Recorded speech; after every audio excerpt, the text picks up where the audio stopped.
मुंडा शासन व्यवस्था। मुंडा शासन व्यवस्था की बात की जाए तो मुंडा जनजाति की शासन व्यवस्था को मुंडा शासन व्यवस्था कहते हैं। किसकी? मुंडा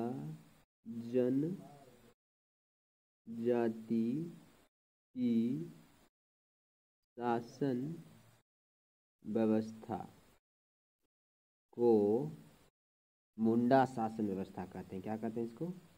मुंडा शासन व्यवस्था। तो मुंडा जनजाति की शासन व्यवस्था को क्या कहते हैं? मुंडा शासन व्यवस्था। मुंडा शब्द का सामान्य अर्थ होता है विशिष्ट। यानी आपसे पूछ दिया जाए कि मुंडा शब्द का मुंडा शब्द का सामान्य अर्थ आपसे पूछा जाए। सामान्य अर्थ। मुंडा शब्द का सामान्य अर्थ होता है विशिष्ट व्यक्ति। विशिष्ट व्यक्ति क्या होता है? विशिष्ट व्यक्ति। और अर्थात गांव का राजनीतिक प्रमुख होता है। ये क्या होता है? गांव का राजनीतिक प्रमुख होता है। मुंडा शासन व्यवस्था से संबंधित महत्वपूर्ण पदों और संगठनों से संबंधित कुछ उसके बारे में जानेंगे कि मुंडा, अगर मान लो कि मुंडा इसके बारे में जानते हैं। मुंडा के बारे में जानते हैं। यह मुंडा गांव का प्रधान होता है। मुंडा जो होता है क्या होता है? गांव का प्रधान होता है। क्या होता है? गांव का प्रधान होता है। यानी मुंडा क्या होता है? गांव का प्रधान होता है। यह पद वंशानुगत होता है। याद रखेंगे, मुंडा जो पद होता है, यह पद वंशानुगत होता है। यह पद क्या होता है? वंशानुगत होता है। इसका प्रमुख कार्य ग्रामीणों से लगान वसूलना होता है। इसका प्रमुख कार्य, इसका प्रमुख कार्य ग्रामीण से कर वसूलना होता है। कर वसूलना होता है। कर वसूलना होता है। यानी मुंडा गांव का प्रधान होता है। यह पद वंशानुगत होता है। इसका प्रमुख कार्य ग्रामीण से कर वसूलना होता है। विधि व्यवस्था बनाए रखना तथा गांव के विवादों का निपटारा करना। और गांव के विवाद जो होते हैं, गांव के विवाद का निपटारा करना मुंडा का काम होता है। मुंडा का काम होता है। गांव के विवाद का निपटारा करना मुंडा का काम होता है। मुंडाओं द्वारा निर्मित खेत को क्या बोलते हैं? मुंडा द्वारा निर्मित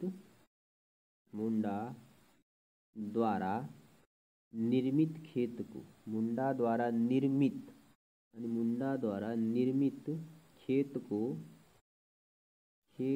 को खूट कट्टी कहते हैं। खूट कट्टी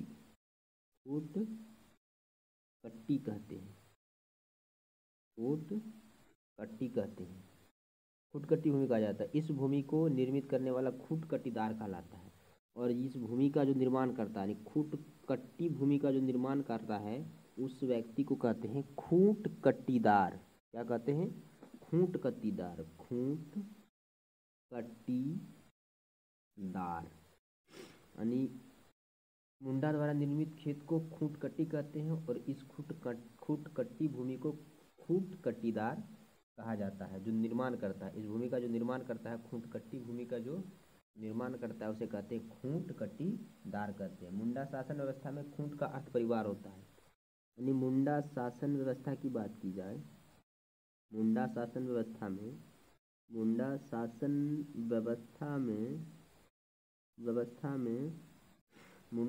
व्यवस्था में खूंट का अर्थ गांव होता है। खूंट का अर्थ गांव होता है। क्या होता है? गांव होता है। खूंट का अर्थ गांव होता है, इतना याद रखना है। मुंडा शासन व्यवस्था में खूंट का अर्थ गांव होता है। एक होता है इसमें हाटू मुंडा। तो हातू मुंडा क्या होता है? यह ग्राम पंचायत का प्रधान होता है। यह क्या होता है? यह ग्राम पंचायत का प्रधान होता है, प्रधान होता है। यह ग्राम पंचायत का क्या होता है? प्रधान होता है। पराहा जो बोलते हैं, पराहा या पढ़हा, इसका मतलब क्या होता है? पराहा या पढ़हा, इसका मतलब होता है कई गांवों से मिलकर बनी पंचायत, यानी कई गांवों से मिलकर, कई गांव से मिलकर बनी पंचायत, यानी बहुत सारे गांवों को मिलाकर जो एक पंचायत बनाया जाता है उसे पराहा या तो पढ़ाहा कहा जाता है। पढ़ाहा पंचायत का प्रमुख कार्य दो या अधिक गांवों के बीच विवादों का निपटारा कराना है। तो इसका बोला था पढ़ाहा जो होता है, ये जो पढ़ाहा देख रहे हैं इसका क्या काम होता है? अगर दो गांव में झगड़ा हो गया, दो गांव की जो झगड़ा होता है उसका निपटारा कराना, उसका निपटारा कराना, निपटारा कराना होता है, यानी उस झगड़े को समाप्त कराने का काम पढ़ाहा करता है, जो पंचायत का होता है। यानी कई गांव मिलकर एक पंचायत बनता है और दो गांव में आपस में अगर मतभेद हो गया, उस मतभेद को सुलझाने का काम कौन करता है? पढ़ाहा करता है। मुंडा जनजाति की शासन व्यवस्था सर्वोच्च पर अवस्थित है, यानी सबसे ऊपर अवस्थित है। किसकी शासन व्यवस्था? तो मुंडा जनजाति की शासन व्यवस्था सबसे ऊपर है। पढ़ा पंचायत का सर्वोच्च अधिकारी कौन होता है? आपसे पूछ लिया जाए कि पढ़ा पंचायत का सर्वोच्च अधिकारी, बहुत वीवीआई क्वेश्चन है, सर्वोच्च अधिकारी। तो पढ़ा पंचायत का सर्वोच्च अधिकारी की बात की जाए तो पढ़ा राजा होता है, पढ़ा राजा, ये सर्वोच्च अधिकारी है। वीवीआई याद करेंगे इसको कि पढ़ा पंचायत के का सर्वोच्च अधिकारी कौन होता है? पढ़ा राजा होता है। पढ़ा के अन्य प्रमुख अधिकारी कुंवर लाल तथा कारतो होते हैं, याद रखेंगे, कुंवर लाल और कारतो होते हैं। इनके अन्य जो बात की जाए, अन्य इनके जो पढ़ा के प्रमुख अधिकारी जो होते हैं, इसके अधिकारी जो होते हैं, यानी इसके अधिकारी में आता है एक लाल, एक आता है इसके अधिकारी में कारतो, और एक अधिकारी में इसका आता है नाम, जिसका नाम होता है कुंवर। ये इसके अंदर काम करते हैं, यानी पढ़ा राजा के अंदर ये तीनों काम करते हैं। यानी पढ़ा राजा के अधिकारी की बात की जाए तो लाल, कुंवर लाल और कारतो, ये तीनों आते हैं पढ़ा राजा के अंतर्गत। इसमें एक होता है ठाकुर, ठाकुर, तो ठाकुर पढ़ा राजा का सहायक होता है। ये कौन होता है? ये होता है पढ़ा राजा का सहायक, याद रखेंगे। आपसे पूछ दिया जाए कि पढ़ा राजा का सहायक कौन होता है, तो ठाकुर होता है, ठीक। तो दीवान होता है दूसरा, दूसरा क्या होता है? दीवान। दीवान कौन होता है?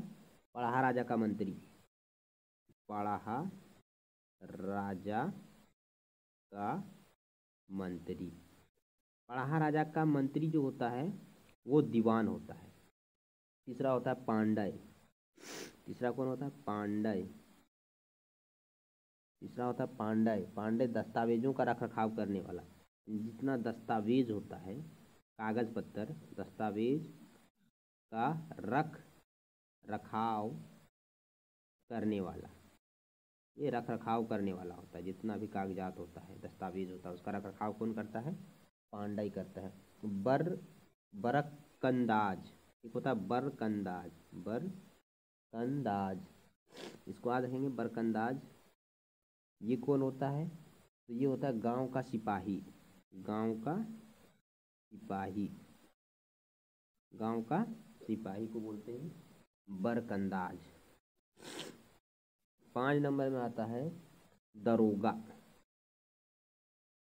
5 नंबर में आता है दरोगा।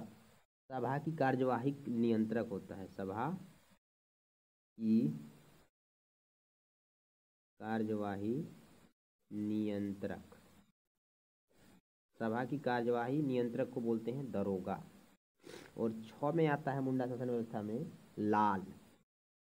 लाल की बात की जाए तो ये सभा का वकील होता है, सभा का क्या होता है? ये वकील होता है। वकील होता है, सभा का वकील होता है। परंपरागत मुंडा प्रशासन में महिलाओं को उच्च स्थान प्रदान नहीं किया गया है। आपसे पूछ दिया जाए कि मुंडा शासन व्यवस्था में महिलाओं को कुछ प्रदान किया गया है उच्च स्थान, तो कोई भी उच्च स्थान मुंडा शासन व्यवस्था में नहीं किया गया है।